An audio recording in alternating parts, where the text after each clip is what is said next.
ഹൃദയത്തിൽ സൂക്ഷിക്കാൻ ഭാഗം 5. പക്ഷേ ഒരു പ്രശ്നമുണ്ട്. അച്ഛനിപ്പോ സഞ്ജയുടെ ഷോപ്പ് നോക്കി നടത്താൻ എന്നോടല്ലേ പറഞ്ഞിരിക്കുന്നത്. അപ്പോൾ ഞാൻ എങ്ങനെ പോകും? അതൊക്കെ മാനേജ് ചെയ്യാം. മീഡിയയും പോലീസും ഒക്കെ വീട്ടിൽ വരുന്നത് കൊണ്ട് ഷോപ്പിൽ വരുന്നത് കൊണ്ടും കുറച്ച് ദിവസം മാറി നിൽക്കണം എന്ന് പറഞ്ഞാ നിന്റെ അച്ഛൻ സമ്മതിക്കില്ലേ? മാധവ് ചോദിച്ചു. അതെ, പിന്നെ ഷോപ്പ് നോക്കാൻ അവിടെ ആളുണ്ടല്ലോ. നീ ഇല്ലാതെ 2-3 ദിവസം ഒന്നും തകരില്ല, സന്ദീപ് പറഞ്ഞു. സച്ചി കുറച്ചു നേരം ചിന്തിച്ചു. പിന്നെ പതിയെ തല കുലുക്കി. ശരിയാണ്, അവൻ പറഞ്ഞു. എന്നാ പിന്നെ അധികം വൈകിക്കണ്ട, നമുക്ക് എത്രയും പെട്ടെന്ന് ഉദയപുരം കോവിലകത്തേക്ക് പോകാം, ശരത്ത് പറഞ്ഞു. ആ വാക്കുകൾ കേട്ടതും എല്ലാവരുടെയും കണ്ണുകളിൽ ഒരേ സമയം പ്രതീക്ഷ തെളിഞ്ഞു. ആരൊക്കെയാ പോകുന്നത്? നവീൻ ചോദിച്ചു. നമുക്ക് എല്ലാവർക്കും കൂടി പോയാലോ, മാധവ് പറഞ്ഞു. 3-4 ദിവസത്തെ കാര്യങ്ങളല്ലേ ഉണ്ടാവൂ, ലീവ് എടുത്തു പോകാം. അവൻ ഫയലിലേക്കൊന്ന് നോക്കി. ഇതിന്റെ സത്യം അറിഞ്ഞേ പറ്റൂ, അല്ലെങ്കിൽ ഇനിയും ഓരോ പ്രശ്നങ്ങൾ നമ്മുടെ പിന്നാലെ വരും. മുറിയിൽ വീണ്ടും നിശബ്ദത പടർന്നു. ആ നിശബ്ദതയ്ക്കിടയിൽ മാധവിന്റെ മനസ്സിൽ തെളിഞ്ഞത് ലക്ഷ്മിയുടെ മുഖമായിരുന്നു. അവളുടെ ചിരി, അവളുടെ നിഷ്കളങ്കത, ഒന്നും അറിയാതെ എല്ലാവരെയും വിശ്വസിച്ച് നിൽക്കുന്ന ആ പെൺകുട്ടി ലക്ഷ്മി.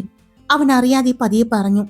അവളെ ആരൊക്കെയോ എന്തിനൊക്കെയോ നിയോഗിച്ചിരിക്കുന്നത് പോലെ തോന്നുന്നു. എല്ലാവരും അവനെ നോക്കി. അവളുടെ യഥാർത്ഥ അച്ഛനും അമ്മയും അവരിപ്പോൾ എവിടെയായിരിക്കും? അവൻ പതുക്കെ ചോദിച്ചു. അവർ ജീവനോടെ ഉണ്ടെങ്കിൽ തങ്ങളുടെ മകളെ അന്വേഷിക്കാതിരിക്കുവോ? ഉദയൻ ചോദിച്ചു. അതെ, അതാണ് ഞാനും ആലോചിച്ചത്, ശരത്ത് പറഞ്ഞു. അവര് ലക്ഷ്മി അറിയാതെ തന്നെ അവരുടെ മകളെ ശ്രദ്ധിക്കുന്നുണ്ടാവില്ലേ? അല്ലെങ്കിൽ നമ്മുടെ ഓരോ നീക്കവും അവർ അറിയുന്നുണ്ടാകുമോ? ആ ചോദ്യം കേട്ടതും എല്ലാവരുടെയും മനസ്സിലൂടെ ഒരേ ചിന്ത കടന്നുപോയി. ഒരുപക്ഷെ ഇത്രയും നാളായി അവർ മാറി നിന്ന് അവൾ അറിയാതെ അവളെ സംരക്ഷിക്കുകയായിരുന്നു എങ്കിലോ? മാധവ് മേശപ്പുറത്ത് കിടന്ന ആ പഴയ ഫോട്ടോ വീണ്ടും കയ്യിലെടുത്തു. രാജശേഖരവർമ്മയും ദേവയാനി തമ്പുരാട്ടിയും അവരുടെ കയ്യിലെ കുഞ്ഞു ലക്ഷ്മിയും. ആ ഫോട്ടോയിലേക്ക് നോക്കുമ്പോൾ അവന്റെ മനസ്സിൽ ഒരു ഉറച്ച തീരുമാനമെടുത്തു. എന്തായാലും നമുക്ക് ഉദയപുരം കോവിലകത്ത് പോകണം. അവിടെ നിന്നാണ് ഇനി എല്ലാത്തിനും തുടക്കം. അതെ, എന്റെ ഒരു സംശയം ചോദിക്കട്ടെ, നവീൻ അപ്രതീക്ഷിതമായി ചോദിച്ചതും എല്ലാവരും അവനെ നോക്കി. എന്താ? ഉദയൻ ചോദിച്ചു. നവീൻ കുറച്ചുനേരം ആലോചിച്ചു നിന്നു. പിന്നെ പതുക്കെ പറഞ്ഞു. ഈ ലക്ഷ്മിയുടെ അച്ഛൻ, അതായത് ഉദയപുരം കോവിലകത്തെ രാജശേഖരവർമ്മ തമ്പുരാൻ, എന്തിനായിരിക്കും സ്വന്തം കുഞ്ഞിനെ മറ്റൊരാളുടെ കയ്യിൽ ഏൽപ്പിച്ചത്? അതും ഇത്ര ചെറിയ പ്രായത്തില്. അദ്ദേഹത്തിന് സ്വന്തം മകളെ സംരക്ഷിക്കാൻ പറ്റിയില്ലേ? ആ ചോദ്യം കേട്ടതും മാധവ് ആലോചിച്ചു. അതിന്റെ ശരിയായ ഉത്തരം അറിയണമെങ്കിൽ രാജശേഖരവർമ്മ തമ്പുരാനെ നേരിട്ട് കണ്ടുപിടിക്കണം. അദ്ദേഹത്തിനും ഭാര്യയ്ക്കും മാത്രമേ അത് പറയാൻ പറ്റൂ. പക്ഷേ ഒരു കാര്യം നമുക്ക് ഉറപ്പിക്കാം, അദ്ദേഹത്തിന് എതിരായി നിന്നവർ ഒരുപക്ഷെ വളരെ ശക്തരായിരിക്കും. ഒരാൾക്ക് എത്ര നാൾ ഒറ്റയ്ക്ക് പോരാടാൻ പറ്റും? തന്റെ മകളെ രക്ഷിക്കണം, തന്റെ ഭാര്യയെ രക്ഷിക്കണം, അതിനൊപ്പം തലമുറകളായി കൈമാറി വന്ന ഉദയപുരം കോവിലകത്തിന്റെ അഭിമാനവും രക്ഷിക്കണം. അങ്ങനെ വന്നപ്പോ കുഞ്ഞിനെ സുരക്ഷിതമായ കൈകളിൽ ഏൽപ്പിക്കുകയായിരുന്നു അദ്ദേഹം ചെയ്തതെന്ന് എനിക്ക് തോന്നുന്നു, ശരത്ത് പറഞ്ഞു. അവൻ പറഞ്ഞത് എല്ലാവർക്കും ശരിയാണെന്ന് തോന്നി. അതെ, മാധവ് പതുക്കെ തലകുലുക്കി. ബാലചന്ദ്രൻ അങ്കിളിനേക്കാളും സരസ്വതി അമ്മയെക്കാളും വിശ്വസിക്കാൻ പറ്റിയ ആളുകൾ അദ്ദേഹത്തിന് ഉണ്ടായില്ലായിരിക്കും. പക്ഷേ നവീന്റെ മുഖത്ത് അപ്പോഴും സംശയം മാറിയിരുന്നില്ല. അത് നിങ്ങൾ പറഞ്ഞത് ശരിയാണെന്ന് വയ്ക്കാം. എന്നാൽ പോലും സ്വന്തം മകളെ മറ്റൊരാളുടെ അടുത്ത് ഏൽപ്പിച്ച ശേഷം അദ്ദേഹം പൂർണ്ണമായും അപ്രത്യക്ഷനായി പോകുമോ? അങ്ങനെയല്ലല്ലോ സാധാരണ. എങ്ങനെയെങ്കിലും ഏത് അവസ്ഥയിലാണെങ്കിലും അവരുടെ ഒരു കണ്ണ് ലക്ഷ്മിയുടെ മേൽ ഉണ്ടാകില്ലേ? നവീൻ ചോദിച്ചത് കേട്ടതും എല്ലാവരും പരസ്പരം നോക്കി. ലക്ഷ്മി അനുഭവിച്ച വിഷമങ്ങൾ, സരസ്വതി അമ്മയെ ആക്രമിച്ച സംഭവം, ബാലചന്ദ്രൻ അങ്കിളിന് നേരെ വന്ന അപകടങ്ങൾ, ഇതെല്ലാം അദ്ദേഹത്തിന് അറിയാതിരിക്കാൻ സാധ്യതയില്ലല്ലോ. അങ്ങനെയെങ്കിൽ എന്തുകൊണ്ട് അദ്ദേഹം ഒരിക്കലും ലക്ഷ്മിയുടെ മുന്നിലേക്ക് വന്നില്ല? നവീന്റെ ശബ്ദം കൂടുതൽ ഗൗരവമായി. നവീന്റെ ആ ചോദ്യത്തിന് ആരും മറുപടി പറഞ്ഞില്ല. പിന്നെ അല്പസമയത്തിന് ശേഷം മാധവ് ഒന്ന് ദീർഘനിശ്വാസം വിട്ടുകൊണ്ട്, നീ ചോദിച്ചതൊക്കെ ശരിയായ സംശയങ്ങളാണ്. ഈ സംശയങ്ങളൊക്കെ ഞങ്ങളുടെ മനസ്സിലുണ്ട്, അവൻ പതിയെ പറഞ്ഞു. പക്ഷെ അതിന് വ്യക്തമായ ഉത്തരങ്ങൾ ഇപ്പൊ നമ്മുടെ കയ്യിലില്ല. എനിക്ക് തോന്നുന്നത് രാജശേഖരവർമ്മ തമ്പുരാനും ദേവയാനി തമ്പുരാട്ടിയും ലക്ഷ്മി ഒരിക്കലും വിട്ടുകളഞ്ഞിട്ടില്ല. അവർ എവിടെയോ നിന്ന് അവളെ ശ്രദ്ധിച്ചുകൊണ്ടേയിരുന്നു, അവളെ പ്രൊട്ടക്ട് ചെയ്യുന്നുണ്ടായിരുന്നു. എന്തെങ്കിലും ഒരു ശക്തമായ സാഹചര്യങ്ങൾ കൊണ്ടായിരിക്കാം അവർ ലക്ഷ്മിക്ക് മുന്നിലേക്ക് വരാതിരുന്നത്, മാധവ് പറഞ്ഞു. അപ്പോൾ? ഉദയൻ ചോദിച്ചു. അപ്പോ മാധവ് അവരെ നോക്കി. നമ്മൾ ഇതെല്ലാം അറിഞ്ഞ കാര്യം പോലും അവർക്കിപ്പോ മനസ്സിലായിട്ടുണ്ടാകും. ആ വാക്കുകൾ കേട്ടതും എല്ലാവരുടെയും മുഖം ഗൗരവത്തിലായി. അങ്ങനെയാണെങ്കിൽ ഇപ്പോ നമ്മളെയും അവർ ശ്രദ്ധിക്കുന്നുണ്ടാവുമോ? ശരത്ത് ചോദിച്ചു. സാധ്യതയുണ്ട്, മാധവ് പറഞ്ഞു. അവർ നേരിട്ടില്ലെങ്കിലും അവരുടെ ആളുകൾ, അവരുടെ കണ്ണുകൾ എവിടെയെങ്കിലും ഉണ്ടാകും. അത് കേട്ടപ്പോൾ എല്ലാവർക്കും അസ്വസ്ഥത തോന്നി. അതായത് ഇനി നമ്മൾ വളരെ ശ്രദ്ധിച്ചാണ് ഓരോ ചുവടും വെക്കേണ്ടത് അല്ലേ? ഉദയൻ ചോദിച്ചു. മാധവ് പതിയെ തല കുലുക്കി. അതെ, അവന്റെ ശബ്ദത്തിൽ ഉറപ്പ് നിറഞ്ഞിരുന്നു. ഇനി മുതൽ ഓരോ നിമിഷവും നമ്മൾ കെയർഫുൾ ആയിരിക്കണം. അവർ സംസാരിച്ചു കൊണ്ടിരിക്കുമ്പോഴാണ് നവീന്റെ അമ്മ ശോഭനാമ്മ ട്രേയിലെ വെള്ളവുമായി അകത്തേക്ക് വന്നത്. ഓരോരുത്തർക്കും ഗ്ലാസ് കൈമാറി കൊടുക്കുമ്പോൾ അവരുടെയെല്ലാം മുഖത്ത് ഒരു തരം ടെൻഷൻ കാണാമായിരുന്നു. എന്താ മക്കളെ, പ്രശ്നമൊന്നുമില്ലല്ലോ? ശോഭനാമ്മ ആശങ്കയോടെ ചോദിച്ചു. ഇല്ലമ്മേ, നവീൻ പറഞ്ഞു. ചില കാര്യങ്ങൾ സംസാരിക്കായിരുന്നു. അവർ തലകുലുക്കി ഒന്ന് ചിരിച്ച ശേഷം പുറത്തേക്ക് നടന്നു. അപ്പോഴേക്കും പുറത്തുനിന്ന് കാറിന്റെ ശബ്ദം കേട്ടു. അച്ഛൻ വന്നെന്ന് തോന്നുന്നു, നവീൻ പറഞ്ഞു. കുറച്ചു നിമിഷങ്ങൾക്കുള്ളിൽ ഡിവൈഎസ്പി സുരേന്ദ്രൻ നായർ അകത്തേക്ക് വന്നു. എല്ലാവരും റൂമിലുണ്ടെന്ന് അറിഞ്ഞതുകൊണ്ട് നേരെ അവിടേക്കായിരുന്നു അദ്ദേഹം വന്നത്. എന്താ ഇവിടെ ഒരു മീറ്റിംഗ് പോലെ? അദ്ദേഹം ചിരിച്ചുകൊണ്ട് ചോദിച്ചു. പക്ഷെ ആരുടെയും മുഖത്ത് ചിരിയില്ലെന്ന് കണ്ടതും അദ്ദേഹത്തിന്റെ മുഖവും ഗൗരവമായി. സഞ്ജയുടെ കാര്യമാണോ? അദ്ദേഹം ചോദിച്ചു. മാധവ് പതിയെ തല കുലുക്കി.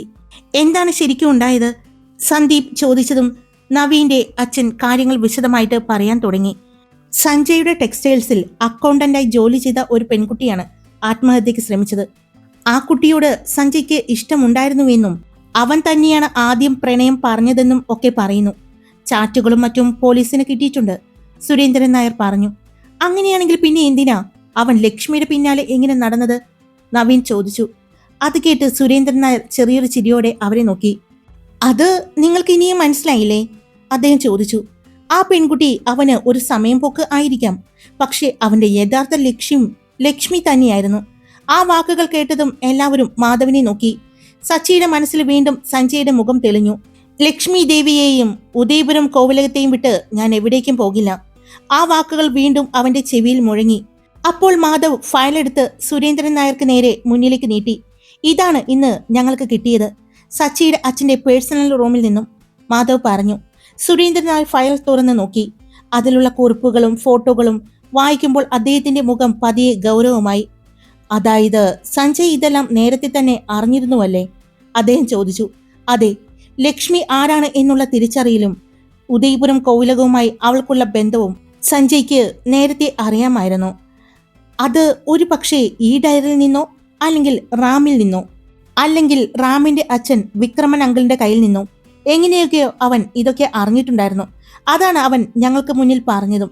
അല്ലാതെ അവനിതൊക്കെ അറിയാൻ വേറെ വഴിയില്ല, സച്ചി പറഞ്ഞു. അത് കേട്ടതും ഒരു കാര്യം ഉറപ്പാണ്, ഇതിലുള്ളതെല്ലാം സത്യമാണെങ്കിൽ നിങ്ങളുടെ കൂടെ നിങ്ങളെ ശ്രദ്ധിച്ചുകൊണ്ട് ആരൊക്കെയോ ഉണ്ടാകും. അത് നിങ്ങളെ ശ്രദ്ധിച്ചാകാൻ വഴിയില്ല. ലക്ഷ്മി, അതൊരു പക്ഷേ അവൾക്ക് നൽകുന്ന സംരക്ഷണമായിരിക്കാം, സുരേന്ദ്രൻ നായർ പറഞ്ഞു. അത് തന്നെയാണ് ഞങ്ങൾക്കും തോന്നുന്നത്, ശരത് പറഞ്ഞു. ലക്ഷ്മി ഞങ്ങളുടെ വീട്ടിൽ വന്നത് മുതൽ നമ്മളെയും നമ്മുടെ കുടുംബത്തെയും ആരും നിരീക്ഷിക്കുന്നത് പോലെ, അല്ലെങ്കിൽ ഹരിയുടെ കാര്യത്തിൽ പോലും അതിൽ നിന്നെല്ലാം ലക്ഷ്മിയെ പ്രൊട്ടക്ട് ചെയ്തത് ഈ അദൃശ്യമായി നിൽക്കുന്ന ആരൊക്കെയോ ആണ്. ഒരുപക്ഷെ ഇപ്പോൾ സഞ്ജയ്ക്ക് കൊടുത്തിരിക്കുന്ന ഈ കെണി പോലും അങ്ങനെ ആരുടെയെങ്കിലും കുരുക്ക് ആണെങ്കിലോ? ഉദയൻ ചോദിച്ചു. തീർച്ചയായിട്ടും അങ്ങനെയുമാകാം, സുരേന്ദ്രൻ നായർ ഉറച്ച ശബ്ദത്തിൽ പറഞ്ഞു. അദ്ദേഹം അല്ലെങ്കിൽ അദ്ദേഹത്തിന്റെ ആളുകള് ലക്ഷ്മിയുടെ ചുറ്റുമുള്ള കാര്യങ്ങൾ ശ്രദ്ധിക്കാതിരിക്കില്ല. മുറിയിൽ വീണ്ടും നിശബ്ദത പടർന്നു. ഇനി എന്താണ് പ്ലാൻ? നവീന്റെ അച്ഛൻ ചോദിച്ചു. മാധവ് എല്ലാവരെയും ഒന്ന് നോക്കി. ഞങ്ങൾ ഉദയപുരം കോവിലകത്തേക്ക് പോകാൻ തീരുമാനിച്ചു. അത് കേട്ടതും നവീന്റെ അച്ഛന്റെ മുഖത്ത് സമ്മതം തെളിഞ്ഞു. അതാണിപ്പോൾ വേണ്ടത്, അദ്ദേഹം പറഞ്ഞു. നേരിട്ട് പോയി അന്വേഷിക്കണം, ഇപ്പോഴാണ് ശരിയായ സമയം. എന്തുകൊണ്ട്? നവീൻ ചോദിച്ചു. സഞ്ജയ് നാട്ടിലില്ല, അവന്റെ അച്ഛനും അമ്മയും ഇപ്പോൾ ആ കേസിന്റെ കാര്യവുമായി തിരക്കിലാണ്, സുരേന്ദ്രൻ നായർ പറഞ്ഞു. ഇപ്പൊ നിങ്ങളെ ആരും പ്രത്യേകിച്ച് ശ്രദ്ധിക്കില്ല. അപ്പോ ഞങ്ങൾക്ക് പോകാം അല്ലേ? ഉദയൻ ആവേശത്തോടെ ചോദിച്ചു. പോകാം, പക്ഷേ നവീന്റെ അച്ഛന്റെ ശബ്ദം ഒന്ന് കടുപ്പിച്ചു. ഒരിക്കലും അശ്രദ്ധ കാണിക്കരുത്. നിങ്ങൾ അന്വേഷിക്കുന്നത് സാധാരണ കാര്യമല്ല. അതെ, എല്ലാവരും തലകുലുക്കി. എന്നാ പോകുന്നത്? അദ്ദേഹം ചോദിച്ചു. നാളെ രാവിലെ ഇറങ്ങാം എന്ന് ആലോചിക്കുകയാണ്, മാധവ് പറഞ്ഞു. ശരി, അധികം വൈകണ്ട.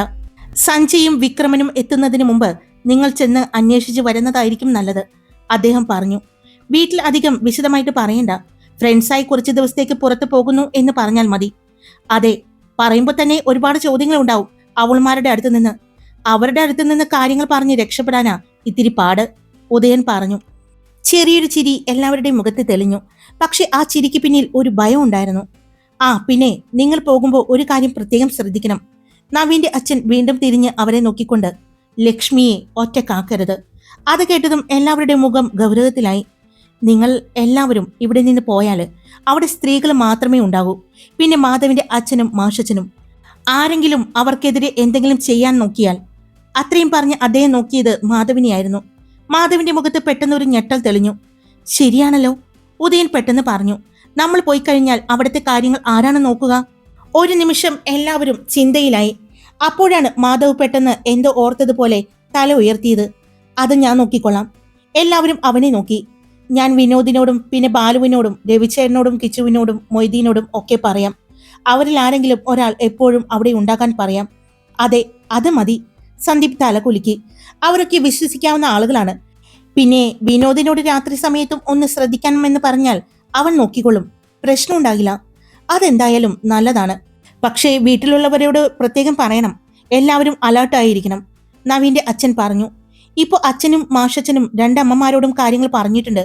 ബാക്കി ഒരെണ്ണത്തിനോടും കാര്യങ്ങൾ പറയുന്നില്ല. പറഞ്ഞാൽ പിന്നെ അത് അപ്പോൾ തന്നെ എല്ലാവരിലേക്കും എത്തും, ശരത്ത് പറഞ്ഞു. അത് ഞാൻ പറഞ്ഞോളാം, മാധവ് ഉറപ്പോടെ പറഞ്ഞു. പിന്നെ അങ്കിൾ ഇവിടെ ഉണ്ടാകുമല്ലോ? അവൻ വീണ്ടും ചോദിച്ചു. അതെ, നിങ്ങൾ വരുന്നതുവരെ ഞാനും ശോഭനയും അവിടെ ശ്രദ്ധിക്കാം, നവീന്റെ അച്ഛൻ പറഞ്ഞു. അത് മതി, മാധവ് ആശ്വാസത്തോടെ പറഞ്ഞു. ഇപ്പോഴുള്ള ഈ സമയം നമുക്ക് വളരെ പ്രധാനപ്പെട്ടതാണ്, നവീന്റെ അച്ഛൻ വീണ്ടും പറഞ്ഞു.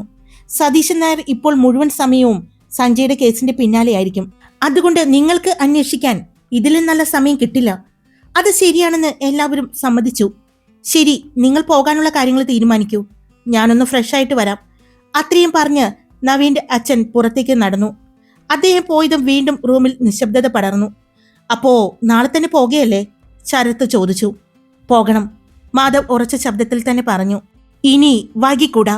കാര്യങ്ങൾ വേഗം മനസ്സിലാക്കണം. അതൊക്കെ ശരി, പക്ഷെ വീട്ടിലെന്ത് പറഞ്ഞിറങ്ങും? നവീൻ കസേരയിലേക്ക് ചാരിയിരുന്നു. അത് കേട്ടതും എല്ലാവരും പരസ്പരം നോക്കി.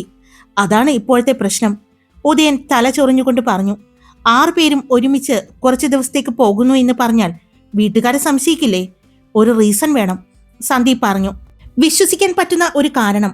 ട്രിപ്പ് എന്ന് പറഞ്ഞാൽ വീട്ടിൽ നിന്ന് വിടില്ല, സച്ചി പറഞ്ഞു. പ്രത്യേകിച്ച് ഇപ്പൊ നമ്മൾ ട്രിപ്പ് പോയിട്ട് വന്നതേയുള്ളൂ. ഹണിമൂണിന്റെ കാര്യം പറഞ്ഞപ്പോ പോലും നമ്മൾ പിന്നെ ആകട്ടെ എന്ന് പറഞ്ഞ് മാറ്റി വെച്ചതാണ്. അപ്പോ എന്തു പറയും? നവീൻ ചോദിച്ചു. എല്ലാവരും വീണ്ടും ചിന്തയിലായി.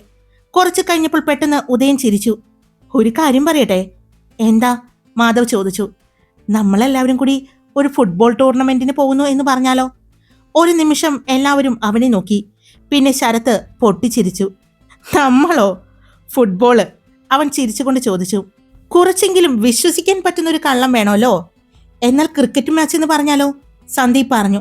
അതും പറ്റില്ല. ഉദയൻ ചിരിച്ചു. എന്റെ ഭാര്യ എന്നോട് ചോദിക്കും, നീ ജീവിതത്തിൽ ബാറ്റ് പിടിച്ചിട്ടുണ്ടോന്ന്. അത് കേട്ട് എല്ലാവരും ചിരിച്ചു. ഒരു കാര്യം ചെയ്യാം, മാധവ് ഒടുവിൽ പറഞ്ഞു. നമ്മൾ എല്ലാവരും കൂടി ഒരു ഫ്രണ്ടിന്റെ വിവാഹത്തിന് പോകുന്നു എന്ന് പറയാം. 2 ദിവസം അവിടെ നിൽക്കണമെന്നും പറയാം. അതാ ബെസ്റ്റ്, നവീൻ ഉടനെ പറഞ്ഞു. ആരും അധികം ചോദിക്കില്ല. പിന്നെ ശരത്ത് ചിരിച്ചുകൊണ്ട് പറഞ്ഞു. ഓരോ ഭാര്യമാരോടും ഓരോ കഥ പറഞ്ഞ് കുടുങ്ങുന്നതിലും നല്ലത് ഒരേ കഥ പറയുന്നത് തന്നെയാണ്. അതെ, എല്ലാവരും ഒരേ കാര്യമാണ് പറയേണ്ടത്. അങ്ങനെ ഓരോരുത്തരും വീട്ടിൽ എന്ത് പറയണമെന്ന് തീരുമാനിച്ചു. നവീന്റെ വീട്ടിൽ നിന്നും ഇറങ്ങി. അവർ വീട്ടിലെത്തും മുമ്പ് തന്നെ ഓരോരുത്തരും ഭാര്യമാരോട് പറയാനുള്ള കള്ളം തീരുമാനിച്ചിരുന്നു. ഒരു ഫ്രണ്ടിന്റെ കല്യാണത്തിന് പോകുന്നു, അതായിരുന്നു എല്ലാവരോടും പറയാൻ തീരുമാനിച്ചത്. വീട്ടിലേക്ക് നടന്നു. സച്ചി, നീ ഇന്ന് ഇവിടെ നിന്നാ മതി, അവിടെ ഒറ്റയ്ക്ക് നിൽക്കണ്ട, സന്ദീപ് പറഞ്ഞു. അതെ, എല്ലാവരും അത് തന്നെ പറഞ്ഞു. കാറ് മാധവിന്റെ വീട്ടിലേക്ക് എത്താനായപ്പോഴാണ് മാധവിന്റെ ഫോൺ റിങ് ചെയ്യുന്നത്. സ്ക്രീനിൽ തെളിഞ്ഞ പേര് കണ്ടതും അവൻ ഫോൺ സ്പീക്കറിലിട്ടു. അങ്കിൾ?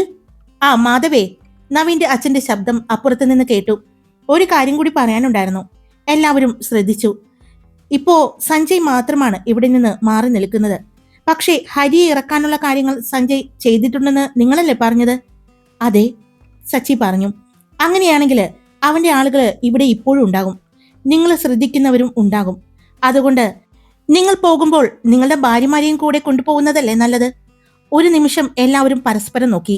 ഹണിമൂൺ ട്രിപ്പ് മാറ്റിവെച്ചതാണെന്ന് പറഞ്ഞില്ലേ, അതെന്തുകൊണ്ട് നിലമ്പൂരിലേക്ക് ആക്കിക്കൂടാ? അവരും നിങ്ങളുടെ കൺമുന്നിലുണ്ടാകും. നിങ്ങൾക്കും സമാധാനമായി കാര്യങ്ങൾ അന്വേഷിക്കാം. ആ ആശയം കേട്ടതും എല്ലാവർക്കും അത് നല്ലൊരു ഐഡിയ ആണെന്ന് തോന്നി. പക്ഷേ അവരുടെ ലീവ്? മാധവ് ചോദിച്ചു. അത് ശോഭന നോക്കിക്കൊള്ളും, നവീന്റെ അച്ഛൻ പറഞ്ഞു. ദേവികയുടെയും ഇഷാനിയുടെയും കാര്യം ശരത്ത് പറഞ്ഞാൽ മതി. ഒരു 4-5 ദിവസം പോരെ? നവീൻ ചോദിച്ചു. മതി, അതുകൊണ്ട് വേറെ കള്ളം പറയേണ്ട കാര്യമില്ല, അദ്ദേഹം പറഞ്ഞു. ശരിയാണ്, ഉദയനും തല കുലുക്കി. അവരെ ഇവിടെ വിട്ടിട്ട് പോകുന്നതിലും നല്ലത് കൂടെ കൊണ്ടുപോകുന്നതാണ്. അപ്പോ അങ്ങനെ തന്നെ തീരുമാനിക്കാം, മാധവ് പറഞ്ഞു. ശരി, എന്തെങ്കിലും ആവശ്യമുണ്ടെങ്കിൽ വിളിക്കണം എന്ന് പറഞ്ഞ് നവീന്റെ അച്ഛൻ ഫോൺ കട്ട് ചെയ്തു.